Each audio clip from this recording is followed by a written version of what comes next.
ultra runner distance, Mr. Harvey Lewis. Harvey is 48 years old and he is from United States of America. He's a two-time 48 years champion of young. big Backyard Ultra World Championship and world record holder of Raymond Backyard bhai, it's Ultra live now. with it's live now. Yes. All right. So I'm going to introduce again. All right. No worries. So, hello and welcome everyone. My name is Rahman Azhar, and I welcome you all on behalf of Margalla Trail Runners to another live interactive session. This is a series that we've been conducting for quite some time, and in this session, I'm going to be joined by Javed Ali, who is the founder of Margalla Trail Runners, and some of my runner colleagues from MTR, Waqar Khattak, Rufi Shehzada, Waqas Sheikh, and Ramzan Sajid. And we're all very thrilled to have an amazing and champion athlete, one of the greatest ultra distance runner with us, Harvey Lewis.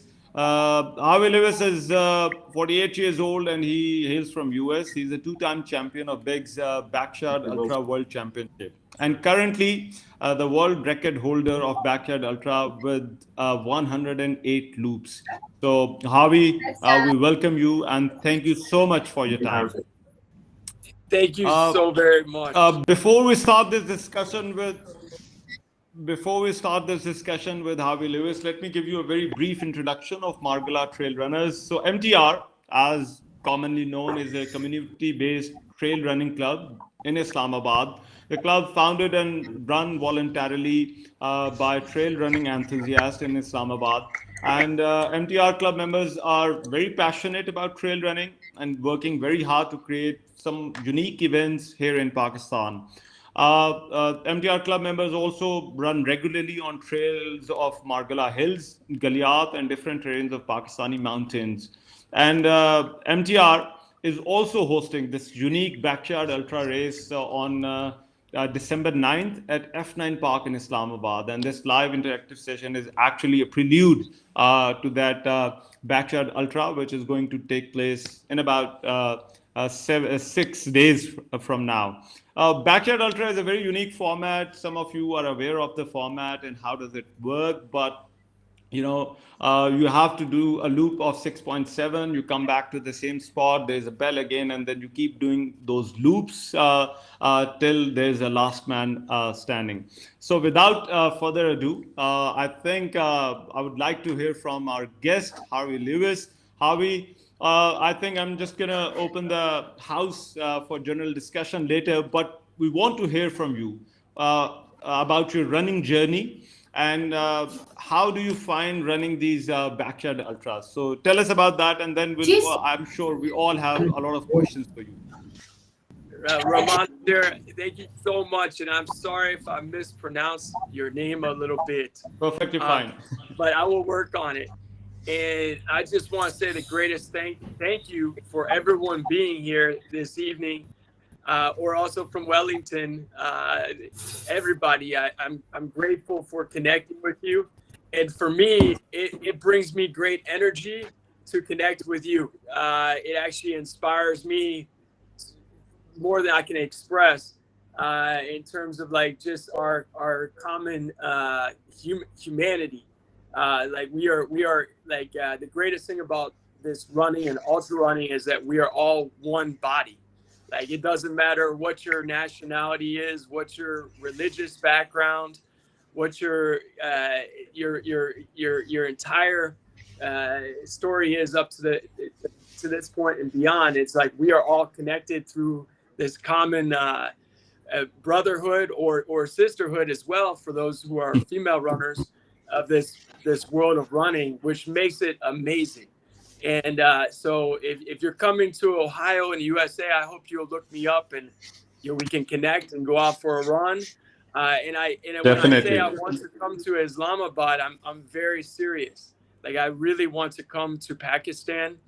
I know a lot of Americans are not familiar or haven't been to Pakistan. Right. A lot of people do get there, but a lot of people haven't been there. And for me, it would be a great honor to come and run with you in your home country. So I MTR truly have MTR that. would love to host you here, Harvey. MTR would That- love to host and welcome you here in Islamabad. I would really like to look at doing that in the next 2 or 3 years, like sincerely. So I hope we can come up with a plan. But today I'm just is informal. So if you have questions, you want to add them in the chat, and or I'm just grateful to be able to share some information. But Sure. the Backyard Ultra is something that has exploded in terms of like the number of them. There's over now 400 of these races in 73 countries, which is just remarkable. I feel like the some of the things that are really great about it is it's anyone can start it up, and it doesn't cost much to start one of these races. But also the format is neat because you're running together every hour, until you get further and further in the race. And then every person in the race can be pushed to challenge themselves to be the best they can be, and to continuously go against themselves, because you're trying to beat your best from like the last time, or you're trying to discover something about yourself. So with the Backyard Ultra, I say, like, I'd love to share a few ideas that would help people in the race Sure. in 6 weeks. And I'm going to be following your race in 6 weeks for sure. 6 days actually. Yeah, I mean 6 days. Actually. I'm sorry, it's 6 days. I'm going to be following your race in 6 days for sure. Yeah.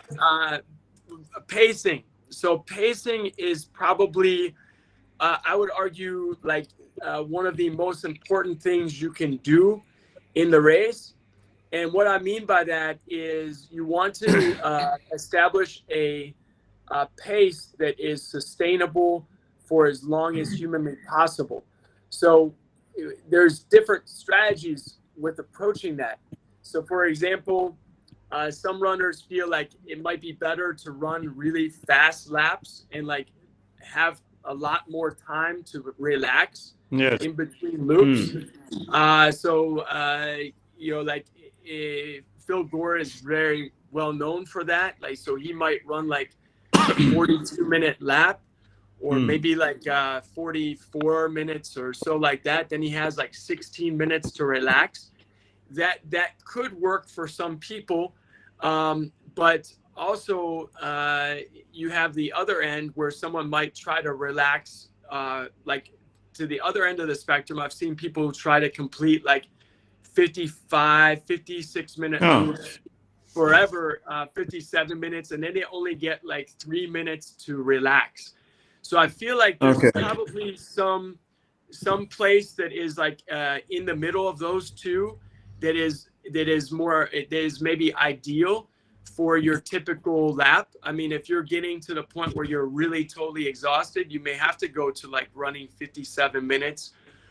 But it's difficult to hang on for a long time when you start running 57-minute laps, because you only have like 3 minutes to get like enough drinks and to maybe put your feet up so that your feet can relax. Okay. So running a pace that fits who you are is really important. And the other thing that's really important to think about is what your course is like. So for example, the course we ran in Australia was an easier course than the course that we had in Tennessee. And so if the course is like a flatter course and there's not a lot of like roots or rocks, I might run 2 minutes or 3 minutes faster a loop. But typically, I kind of like to do somewhere in the range of like 50 minutes or 48 to like 53-minute laps. That's for me. And I'm not the fastest marathon runner, but I'm pretty fast in a marathon. So it doesn't wear me out too much to run like a 48-minute lap. But I think there's like a sweet spot. For example, in my state of Ohio, we have an amazing lady who runs, her name is Jennifer Russo, and she has run 300 miles in the backyard. And she does it very well in terms of her pacing. Like she would not run as fast as me per lap, but she does really well in conserving her energy. So maybe she runs like laps that are like 50, We actually 50. we had her for the last this interactive session. So Oh, what you really? were saying is about you get about like 10 minutes, 10 to 12 minutes to just recuperate and then get ready for the next loop. Yes, but I think that it depends on the person. It might make more sense to have only maybe you finish your lap in 54 minutes and you have 6 minutes to relax. Or maybe even 55 minutes. Like in Bigs this year, I was doing 55-minute laps the third night and the fourth night. And I was only getting like 1 hour, or I'm sorry, 1 minute of sleep in those laps where I was doing the 55 minutes. And it was on the road. So you would think like that doesn't make sense. But I was able to hang on by just getting like, keep eating and keep drinking. So pacing is really important. You may feel fast and you could go run like a 38-minute lap or 40-minute lap.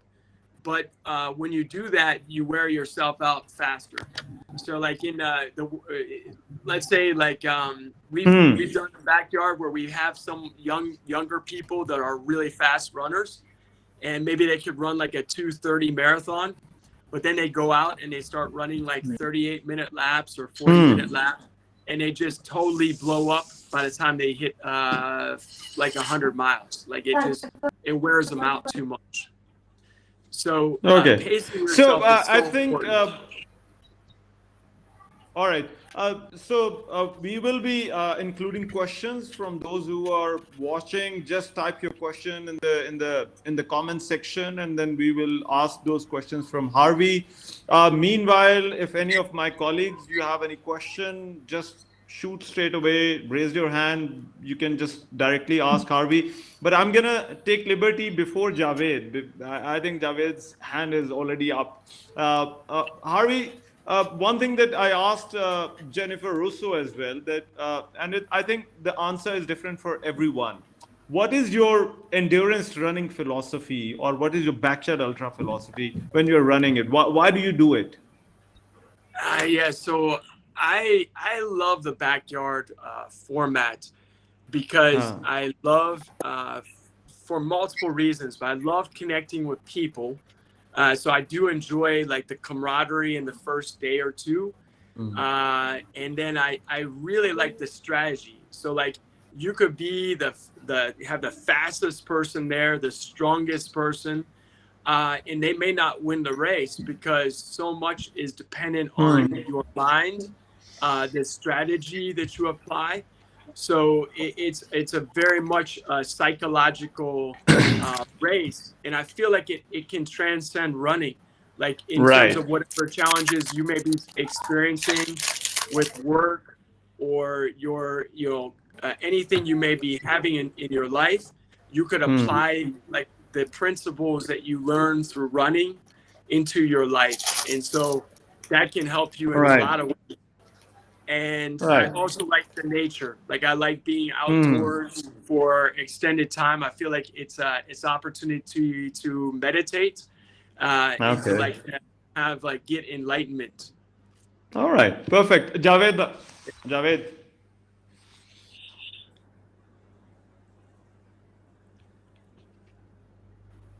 Hello, can you hear me? Yes, we can hear you. First, I mentioned you are going to be participating in the Western Straight Endurance Run. You have announced that is a good news that you are going to be trail race 100 miles. And one most important thing, questions. I was watching live that after 72 hours, after 3 days in a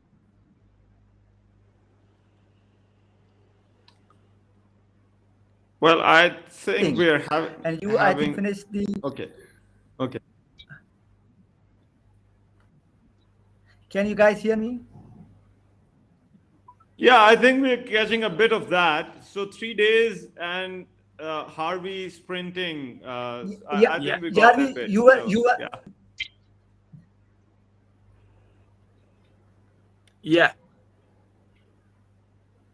You were sprinting the first mile. You did in I think 4 to 5 minutes. after the start of fourth day. So what was your mind that to do a kind of sprinting that mile after? Well, and is it Javed?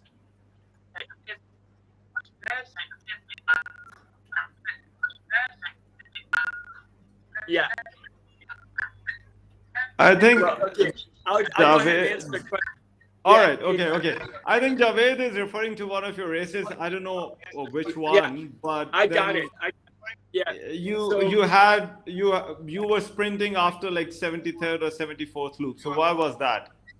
right, and I think Javed, maybe you have you have to silence your mic there or something. Yeah. Yeah. Hey. Yeah. So what happened is I feel like sort of okay. So every 100 miles I put on like a Mm. special shirt. So not on the Okay. mile 100, but at mile 200 I put on like a special tropical shirt, Hmm. and at mile 300, at mile 400 I put on a shirt that has some sort of positive character to it, and I only Okay. wear the shirt like one loop, maybe two loops, and it's just like it influences my mind. So I start to think of it as like sort of like a celebration or a party, or just like to me it doesn't like think like I don't think like, oh, I've been running 300 miles. It just is like Hmm. it's kind of I get excited because it's like I don't care. I've run 300 miles. My mind is fired up, and I don't care All whatever. right. It's like I just started running.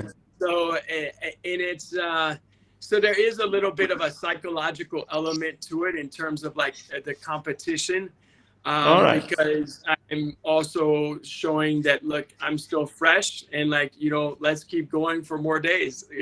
So there is a And little Perfect. and psychological that element Perfect. to time it. and that But time I less just that sort the of race is going to start now. So mainly you think it's a motivation thing. For you it's a motivation thing. yeah, and honestly, I don't do it every single loop, like because Okay. I understand if I keep doing that, I'll wear myself out. So like in All right. Australia, I got carried away. Like I started doing that, I think like the third night, and instead of just All doing right. it like once, I did it like I kept on doing it again and again and again, and Hmm. it wore myself out. So you have, if I do something like that, I know I don't just keep on doing that indefinitely, because it will wear me out more than Okay. if I Okay. just and like more pacing myself and relax and stay relaxed. Relax is so Uh, important. all right. Okay. Rufi, you have a question? Yes, I have a question, Harvey. Very precisely, I want to know what was your brain game, because it's the most powerful machine up there. Because that's the thing that's regulated. So, how to train your like brain? And the second one, I want to ask whether we should rely on the real foods more, liquids, or the gels or stuff. So, just throw a light very precisely so that we should know what we should do when we All are up right. there. Rufi, is great to connect with you, and thanks for your question. The mind is so powerful; it's incredible, like what we can do with our mind. And like all of you are strong people, otherwise you wouldn't be even endeavoring in this sort of thing. So you're already a strong mind, but Hmm. you build the mind just by practice. For example, when I first did this in 2017. Uh, it was myself and a French runner, Guillaume, who were the Okay. final runners. And we were pushing. I was making it to the third day. And after mile 220, I was thinking, when is Guillaume going to quit? Because I need to get to work. And All right. this race may just keep on going on. And like at that Okay. point, it seemed unfathomable to just keep on running Uh, beyond 300 miles. But we made it to 241, and then I said, okay, that's enough for me today. And I was all right. just to Guillaume. but it influenced my mind because I realized then that I had a lot further that I could go. And then in 2020, I was running with Courtney Dauwalter, who's an incredible runner, and she has such a good positive mindset. She and I were running, and I made it to 280 miles, and I said, you know, my mind gave up. It wasn't my body that gave up. Wow. I was like, I was feeling a little bit of hallucinating, just a little bit, not a lot.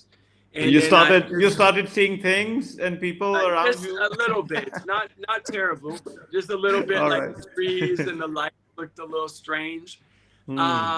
But it made me realize, again, after I quit and I was the assist again, that I realized I could have went a lot further, and I had mentally given up. So after that race, I was like, I need to only give up is when my body cannot finish the lap in 60 minutes. It's not like my mind giving up. So it's even like in this year, I had to wrestle with my body and my mind, and I had to tell myself, okay, in Australia, for example, I kept on thinking I'm not going to finish this lap, and because I got dehydrated, which gets to our second question, I got dehydrated in the daytime, and I didn't get enough to drink for 2 hours, and every lap after that, I was finishing just by like 3 to 4 minutes. And I was thinking, there's no way I'm going to finish the next group. But I said to myself, I need to just try. And like, maybe I will finish it. I can't give up because I think I'm not going to finish it. I have to try at least. And I was amazed because when I did that, I kept on finishing loops for like 10 more hours. And it was like 10 hours later, then I finally, again, I had the biggest hallucinations I've ever had. I started seeing like the trees come alive and like these grass people and some strange things. And I finally gave up then. But even now, I realized like it wasn't a bad hallucination. I even realized now I probably could run through that hallucination and have gone further. But so I've learned that my mind, I don't want to give up with my mind. It's like, you know, if I have to stop, it's because my body cannot continue, or I can't get tired out. And what about the food? What sort of food do you take during the run? And do you take it during the intervals or on the course? Yes. So that's a great question, Rufi, about the food. Is you should have both. So you should have both like sort of running fuel that you would have, like electrolyte drinks like every hour.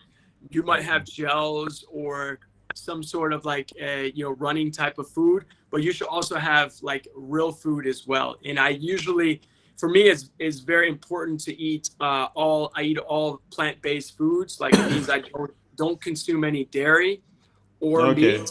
And the advantage for that is that I process the food very rapidly and I don't get an upset stomach. So when you're eating like meat, for example, it's harder. It takes more time for your body to break down the meat.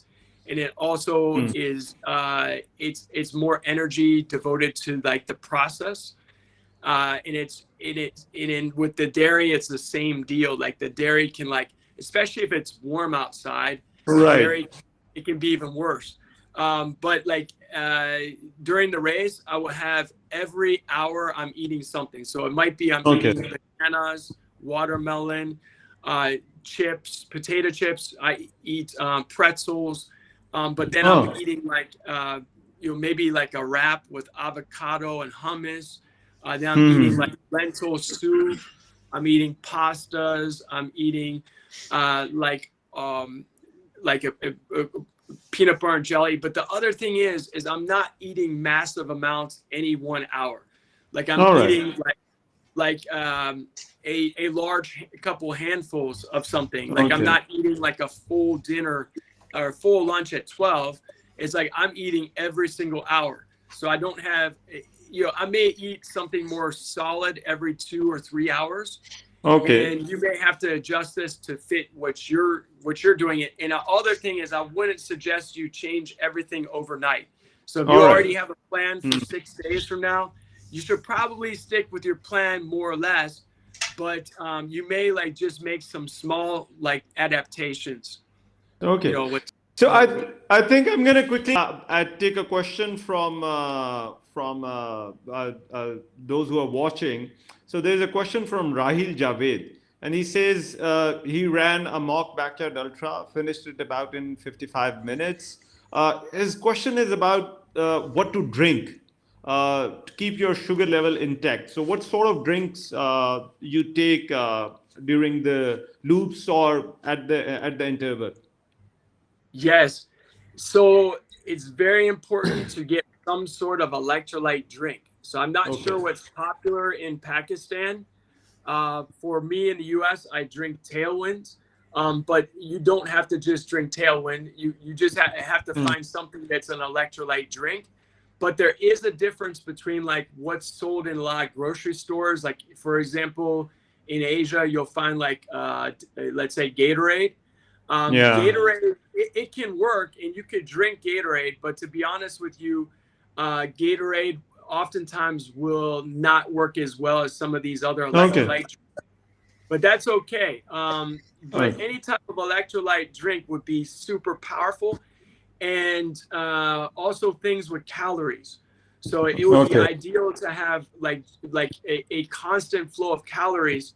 And like when I was in India, I went to India and I followed Gandhi's salt march. So I Okay. ran the 241 miles from Ahmedabad to Dundee, like just to learn about Gandhi and to Okay. understand Wow. his nonviolence philosophy.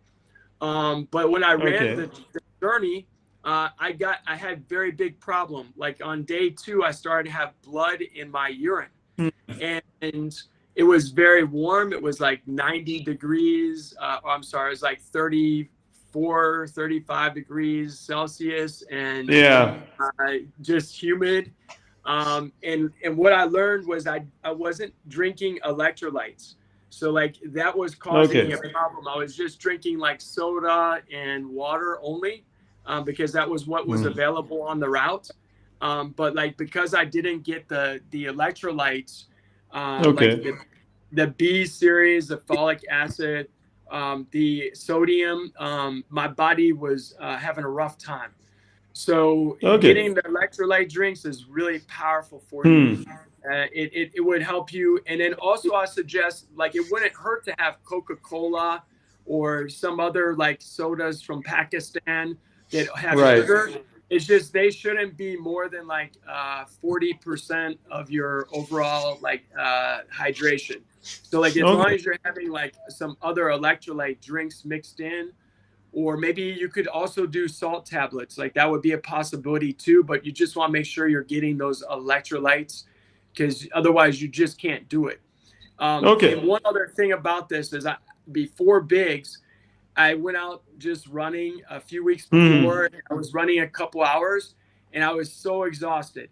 And I thought it was a reminder to me that you really have to make sure you're getting calories every hour, because All if you're not getting like a minimum of like 200 calories an hour, then you're just not going to be able to go, because your body can So, only break down. so 200 calories per loop, right? So I would that's say, roughly yeah. that's a rough estimate.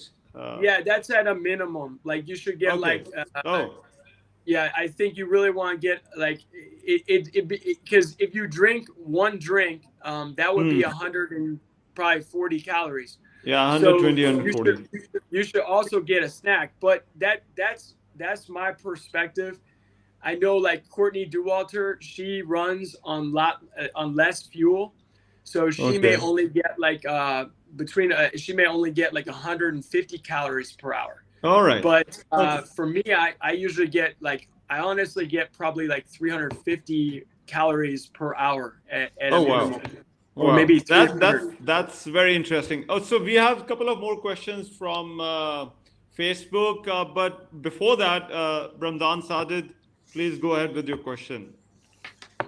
I'm lucky to already have a lot of things sorted out with Harvey, because I have the privilege, and most of the time he tells me a lot of things about that, though I can't display that during the running. But the question is that most of the time, especially for the marathon runners, it is said that whatever you train, you display on the course. So how your training look like Hmm. for the backyard Yeah. ultra? Hey, that's really cool. Well, I run to work and I run home from work every day. So Okay. Oh. it is. I have a vehicle, but it's a good way to save some money. How far Uh, is your workplace? 10 kilometers. it's like 5 kilometers one Okay. way. Very cool. But I also usually, when I'm building up to a race, I'll run like 10 or maybe even sometimes 15 kilometers on the way or coming back. And as long as your road is safe, like that's another thing, you don't want to get hit by a car or something like that. Mhm.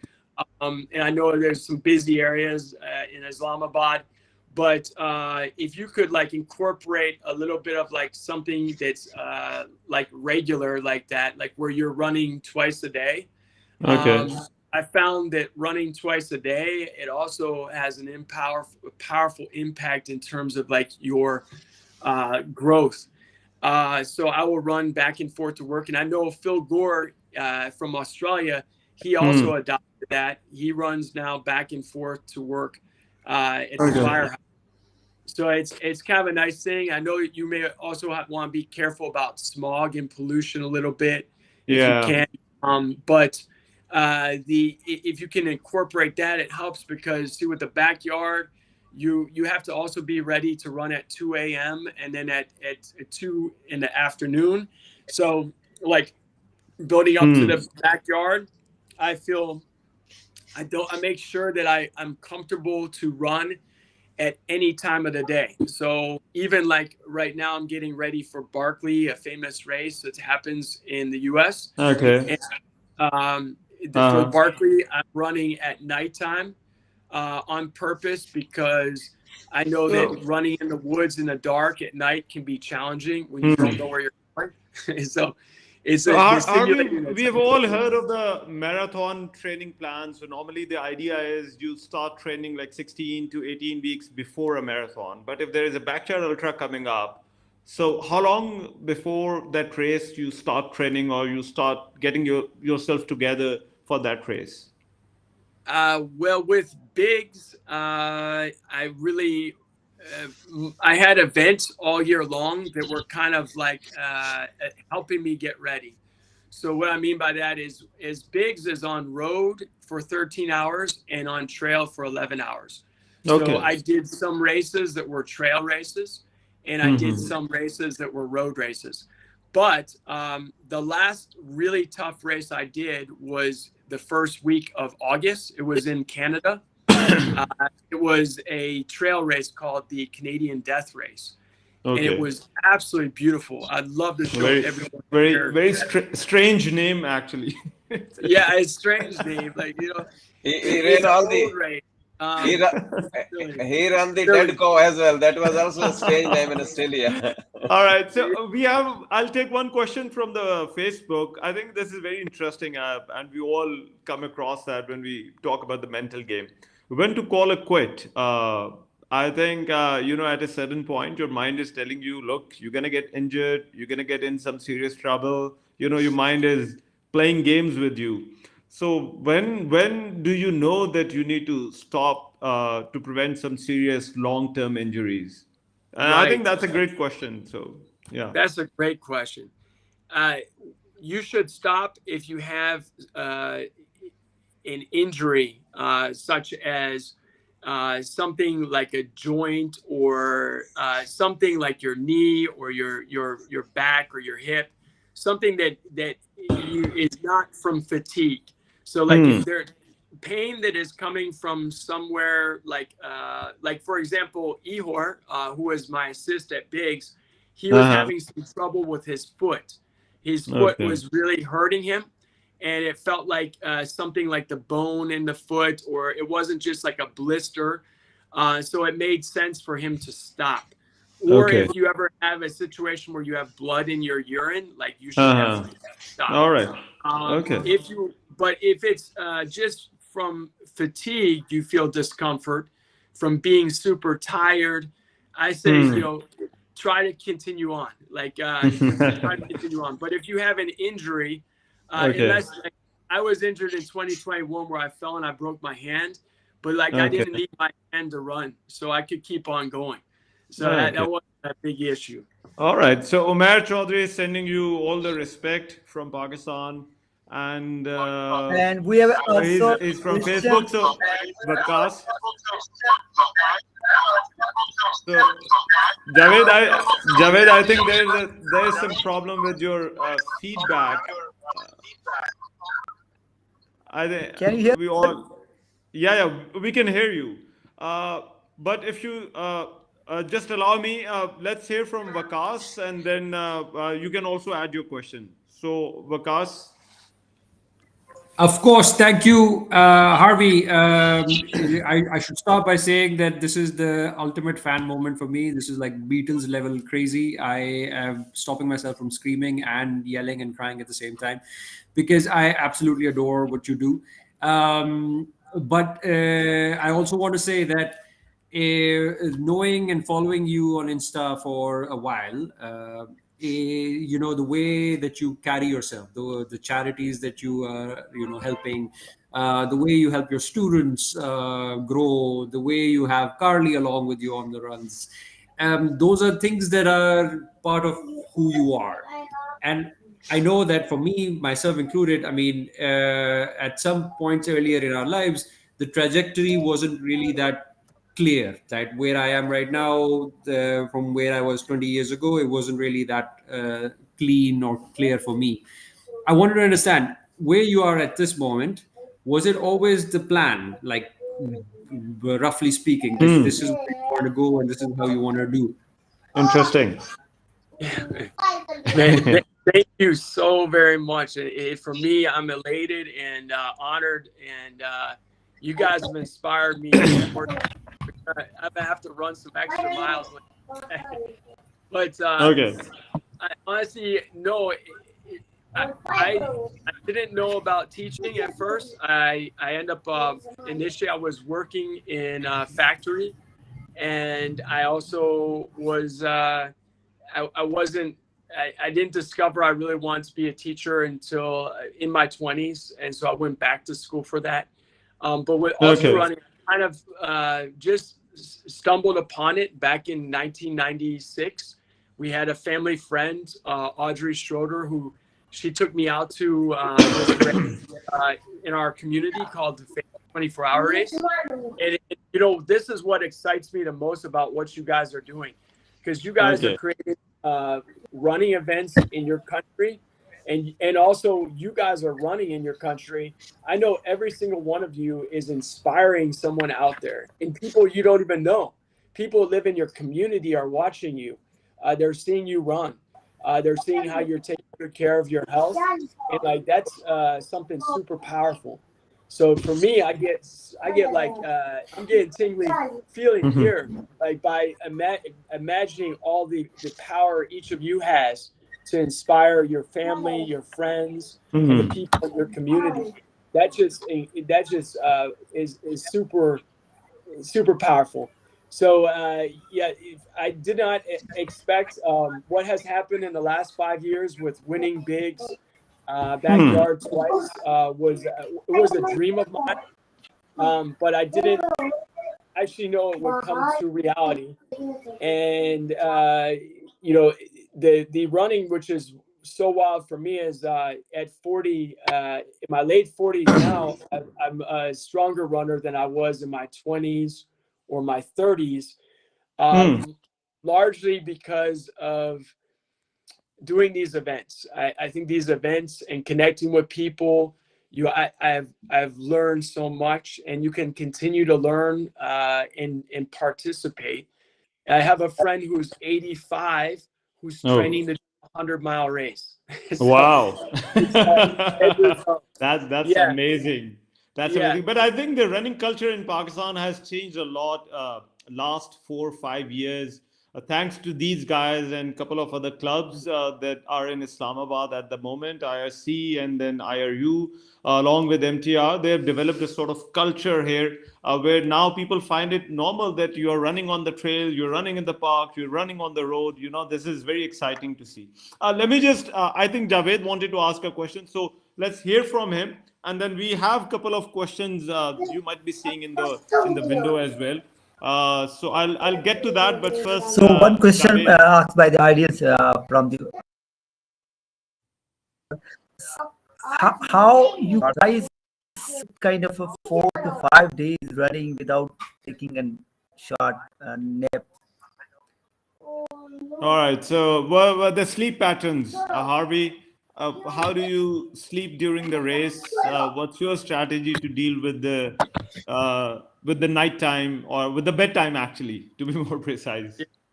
Yeah, I'm not sure my strategy is the best for sure. But You I are the somehow, champion, so I think yeah, we're gonna buy your strategy anytime. yeah. I don't know. I think you want to consult a few sources, but Okay. it was say I had a rough time, which was Mm. amazing that I was able to do what I did despite having a rough time with sleep. If I were to rate myself, that was my most challenged category. So what I mean Okay. by that is normally I can sleep before a race, but I just was so excited about the race and I didn't calm myself down in terms of my mind that I actually stayed up. I couldn't fall asleep. I only slept like 3 hours before the race. Oh. And that's like only 3 times in my life have I had an experience where I've run a race where I've only had that little sleep. And the other two events were very difficult. Okay. So the first 3 days, I would just lay down and I'd have my eyes shut. So like there is an impact from even laying down and just shutting your eyes, even if you don't Okay. fall. I don't know how much of an impact it is, but it's at least like equal to half of what it would be if you were sleeping all the way, just by laying there and closing your eyes. It's pretty amazing. So I did that the first 3 days, and then the fourth night, I was actually like falling asleep instantly. Like I mean, Oh. I would like lay down, and as I'm laying down, I would be passing out, and then I would only sleep for like 1 or 2 minutes because at Okay. that point I was running like 55-minute laps. But my Oh, mind was very focused. I was very determined to continue on to be the last amazing. person. And then in the fifth day, I did a couple times. I like laid down for 1 minute, just like in the daytime. And my crew person, like we haven't mentioned crew yet. That should be another. Hmm. So I talked about pacing, nutrition, and then crew would be the third thing I'd like to talk about when we get to Sure. that. But yeah, Sure. that sleep is important. All It's right. important. You can do it. Like get as much as you can. Okay, perfect, perfect. So we have a question from Yale Bikma. I hope I got the name right. He has a couple of suggestions about hearing the background noises for all the people who are in the live stream. But he is asking that Gatorade, or you can also take ORS. ORS, it's very commonly available in Pakistan. So I think a lot of runners do take ORS for their day-to-day runs as well, especially during summers. So would you recommend, or would you be okay with taking ORS during these races? Yeah, I think that sounds good. The one thing I would want to know about is does it have calories? So Okay. like I don't remember if it does or not. It Does it does have? have it does have some sugar content, Yeah, but it's a mixture of other things other than sugar as well. yeah, of course. So yeah, I would just want the electrolyte drink to also have maybe like 100 or more calories, so Hmm. that you're able to like be absorbed. It's so easy to get calories into your body through the liquid format. So I mean, especially if you're running in hot environment, it's even more Uh, true. Like doing the Badwater 135, which is like it can be over 50 degrees Celsius. I'm getting almost all my calories in that type of race by liquid format. But Yeah, I think that sounds good. I probably would be, and if I had to, I'd do the Gatorade if I had no other option, but I'd probably select All right. that All other right. one first. Perfect. So there's some appreciation for me as well. I got the name right. So thank you so much. And Vakar, your question now. Sorry, you've been Yeah, waiting for a long time. So over to you now. thank you, Harvey. It's an honor to join this question from you. A couple of questions. 6 days to go to Backyard Ultra competition. What will be your best strategy from now on? Yeah, so I really focus on sleep, ironically enough. Yeah, I try to make sure, because sometimes I'm very busy. And so I'll try to be like focused and have a routine of when I go to bed and when I get up. So I set an alarm on my phone at like 9:30 p.m. or 10 p.m., whatever time I put in my head I want to go to bed. And then the other thing is I relax myself. I will only run like maybe 40% of my normal mileage of what I would run. So like for me, that means I'm just running 5K to work and 5K home. And I'm also not running really fast. I mean, I might on Monday or Tuesday do a couple little strides where I run a little quicker for like a little burst, but otherwise I'm doing very like gentle running. And then I'm also, if it's my A race, like which was Biggs, I literally write down a why statement. So I write down why I care, like why is it important for me to try my best. And so I think about people who are friends of mine. I think about my friend David in Haiti, my friend Saidi in Ghana that have challenges. I think about my parents, or I think about like trying to educate people about eating more vegan foods, how that can benefit you in terms of your health. I think about my students, but I write a why statement and I put down like what are the reasons why it's important to me to try my best. And I think I only do that maybe twice a year for my biggest races.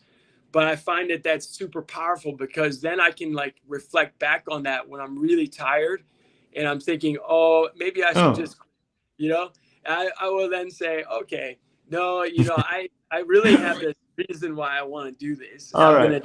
gonna So, but one thing I think we've all wondered about, and it comes also from my personal experience as well, that I have found running at nighttime more difficult as compared to daytime. So, is there a strategy that you do usually adopt during the race for running the night loops and the day loops? Is there a difference?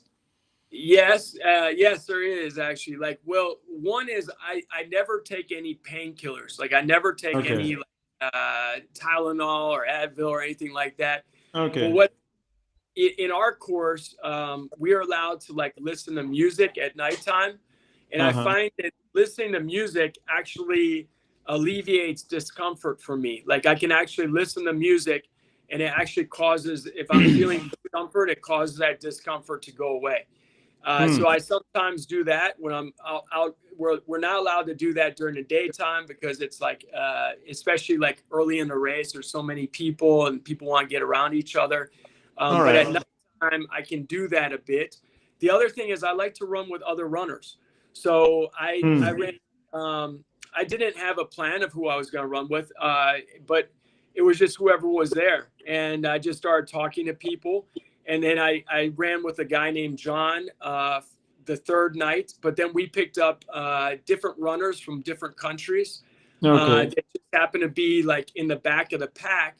And like we were running together as a unit of like 7 people. And we were so strong as a unit because when someone would start to back off, I say, Jivy, come on, man, you gotta stay with us. Let's go. Come on, stay back. Come on back here. And like if you look at animals in nature, they move together more efficiently. Like even certain birds, it's if I'm pacing the group, then they don't have to think about the pace they're going at. They just like So look at my you guys shoulder. usually pace each other over the course? Only only I found that in the third and fourth night, like Okay. doing that. Like I wasn't doing, and it's hard to do in a trail. Like in the daytime, it was a little harder because Okay. people get spread out. But on the road, it was easier to do that. And I like doing that. I like having people with you. What is your course like? If you wouldn't mind sharing that. So our course is mostly it's a protected course. It's inside a park with a bit of elevation here and there. But at times, especially during nights, it gets very lonely out there. Islamabad is not really a busy city. The park is very big. The entire loop is inside the park. So I think that's a bit of a challenge for most of the runners who are Boy, at that's Backyard so Ultra in Islamabad. well.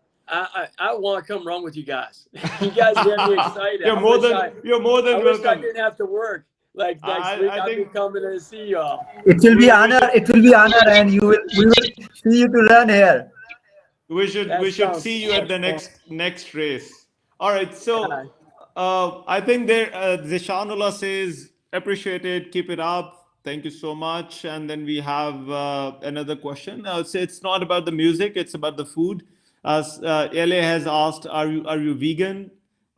If you want to answer that, that's perfectly fine. Oh, sure. Yes.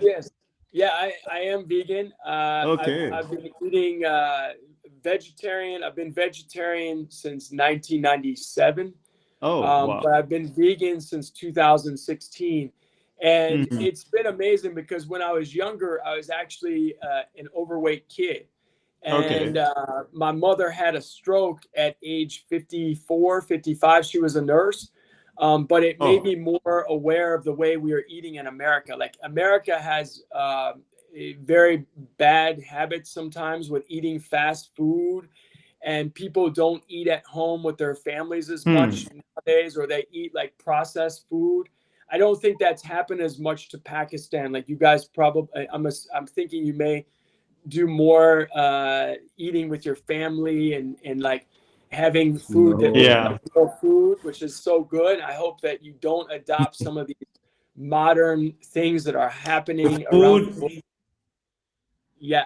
The food in Pakistan is amazing. I can assure you of that. So we'll have you'll get to know that when you are here in Pakistan. So I think please raise your hand. So I'm just taking questions from here and there. If you have questions, people who are in the session, they can just let me know. But Raheel has asked again that the question is about carb loading actually. So normally with the races we have heard of carb loading. So do you think? I think Vikas, your cat wants to ask a question too. I see his or her tail actually in the screen. So they are just 4 of them. there are 4 of them. Okay. So Raheel has asked, do you carb load before the race day? Yeah, actually, I eat a little bit more carbs the day before the race for sure. I make sure that I don't miss food, especially the 24 hours up to the race, because it just wears you out more. And if I maybe the 2 days leading up, I might be even a little bit more, but the day before, yes, a little bit. And then I do some other things, like for example, beets. I don't know if you grow beets in Pakistan, but I purposely will eat beets or have juice the week of the race, because I know that it has an impact on your circulatory system. Okay. So, no, we do have that. So I think that's a good recommendation. So I think we'll have some more questions from the panel. Javed, go ahead. Harvey, you shared long list of your food, what you tried in the pics. So can you explain what was the reason behind you took all kind of a food there to make a strategize in a management way, discipline way? That Yeah, yeah. So about the nutrition. So when my daily nutrition looks different than my nutrition for the race. And what I mean by that is during the race, I'm eating things that are like I wouldn't normally eat on a daily basis, like things that are not necessarily the most healthy. So, for example, I'm eating like a lot of chips, potato chips, because they're very fatty. They have salt. They have, they're just great to like, there's like 200 calories in a little bag. I'm eating also like cookies and muffins, which I just know they're full of calories.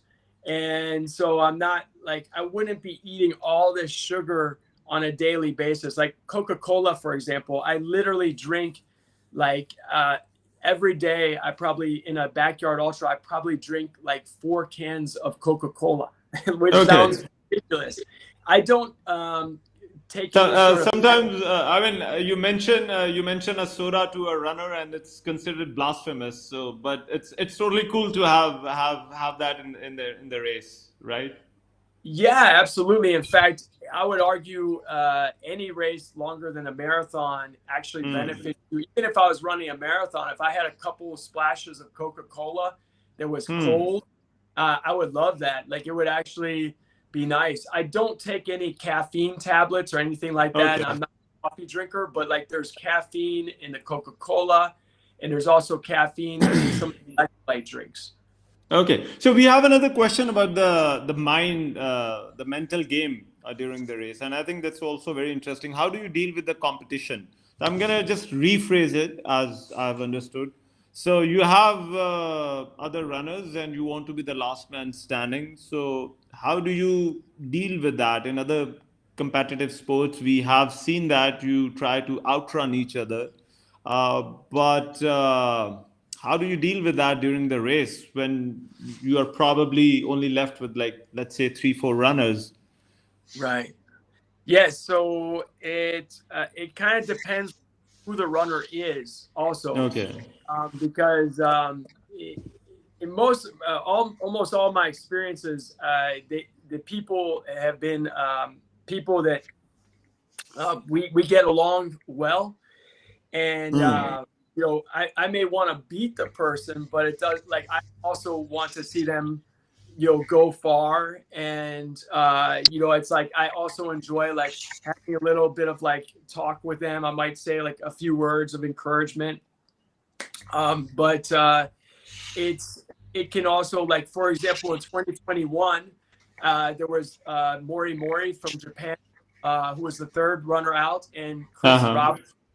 And those two guys, they just weren't very talkative, which is fine. Okay. Like, I know and then, like, Chris Roberts, he's just very much a bit more introverted, and they were both very tired, so they didn't really want to talk. So that's fine. But like I would start to chit chat at the line, like just kind of looking straight forward and ignoring me sometimes. Right. But then like Courtney Dauwalter, she and I, like said, okay, we tried to help each other to go further, and that was really cool. I think that the last race with Ihor and Bartolome, like both two incredible runners and incredible people, but during the last part of the race, we were kind of being competitive with each other. So we were, you know, I would not tell you like I am tired. Like I would never say that to someone's in the race. Like I would never say I would never complain. I would never complain. And like I heard other runners complaining, and when they complain, it made me angry because I'm like, you guys are so dumb. You're not gonna make it. Like when you start. But Harvey, how do you keep yourself engaged? So you know you have 55 minutes to do the loop. Sometimes you can listen to the music, but when it takes a toll usually when you are doing that for like, let's say 3 days, 4 days. You know, anything like that would obviously, your mind is exhausted. So what do you do mentally during those 55 minutes? Like, do you listen to audiobooks, music? You talk to your friends? You call them? What is your strategy to deal with that? Well, on the nighttime loops, I'm able to listen to music. So I do listen to Okay. music a lot on the nighttime. During the daytime, I'm being really focused because there's a lot of rocks and roots that you can trip over. So I am having a focus. The first day or two, I always try to find a new runner every lap to like talk to. So it's Okay. like I also try to learn their name. So it All gives right. me a challenge to try to learn everyone's name in the race. It doesn't always work that way. I can't always do Okay. it, but I try to learn different people. And then also Okay. like really try to look at the name. So how often do any of us have a chance to actually just be outside for like 24 hours and to look at the sky? And so for me, it's like it's so powerful to like just be outdoors and looking at the trees and the sky and just like being grateful that have the opportunity to run, you know, and be outdoors and be doing something that a lot of people cannot do. So I try, and then sometimes I think about like my friends, like I mentioned, my friend David in Haiti, my friends in Ghana. Now I have friends here in Pakistan, so I'll be thinking of you guys next time I'm out running. You know, so it's like, Sure. Please do. it does that to you, you know? All right. Perfect. So I think we've already had 1 hour. Time flies. I have no Yeah. idea how the past 1 hour has passed. But any of you guys have questions? I think we should sort of like come towards the concluding this session. So guys, if you have any last thoughts or questions, Ramzan, I see. Yeah, I will again go back to the training part, and that is that whatever you prefer to eat during the loop while you have 4 or 5 minutes to rest, or you during the course of the running. That is first question. The second one is that obviously that may be the personal one, but many of people can relate that. How you cope with the tough weather, but you always say that there is no tough weather, it's proper dressing that matters. uh, because how you train like in the tough weather. Say for example, here I'm in Wellington, and despite that there is a summer season, and still we have the 11 temperature Celsius here right now, and most of the time it's raining. It's good to even to train on the treadmill or maybe then the gym for that. How much you train in the gym? How much cross training that you do for that races? Okay. Great. Yes, sir. Great question. So the eating and drinking. So I purposely eat something every hour when I get back to the tent. Okay. And this also brings us to like the crew. So we didn't get to talk about crew yet. And I don't know if some of you are going to try this without a crew, or if many of you are doing it with a crew. What is the norm with a crew? Do you guys? I think typically we do get some family members with us. They are mainly our crew, but we do have friends assisting us. Not much of an elaborate crew, but we do have some people waiting for us at the end of the race, at the end of the loop. When I was running, there were whole the city was there for me. So his you his know, entire uh, his entire family was there too, which my is family was there. All an my amazing colleagues thing. from CDA were there. There were 30-40 people that were there. So it was become very difficult for me to. Amazing, amazing. I've seen that. well, the crew is very important. Like so, like for me, in bigs you're only allowed to have one crew person, and I was able to have one friend who could make it the first 2 days, and then another friend he was working, so he couldn't come until like Monday.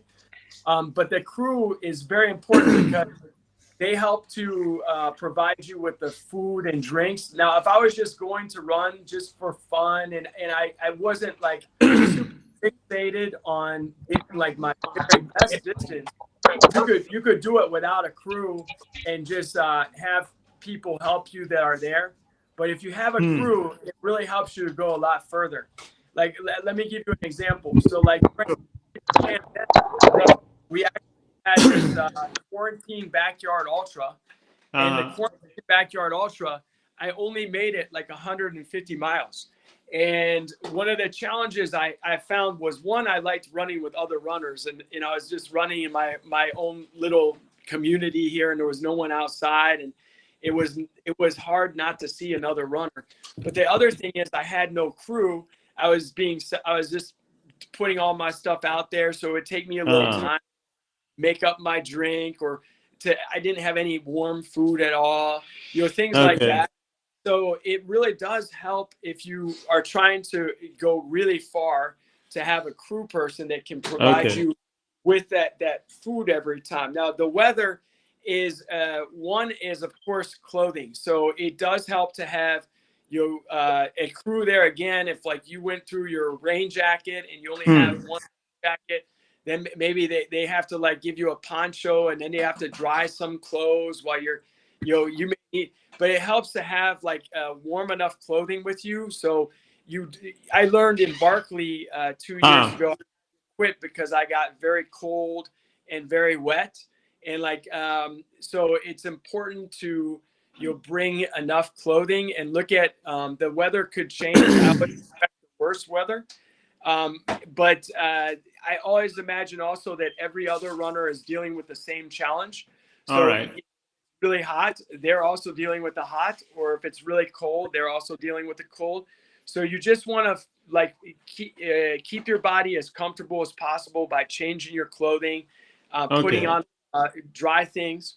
That's a huge thing, but also your mind. Imagine that it can kind of be exhilarating to put yourself in a challenging place where most people would think they don't want to do it. Okay, great. I love the way you say only 150 miles. I mean, that was that was amazing. No, I didn't mean to say that is a long, but relative to like 450 miles, it's wild. I was able to improve by 300%. That's amazing. So we're just gonna.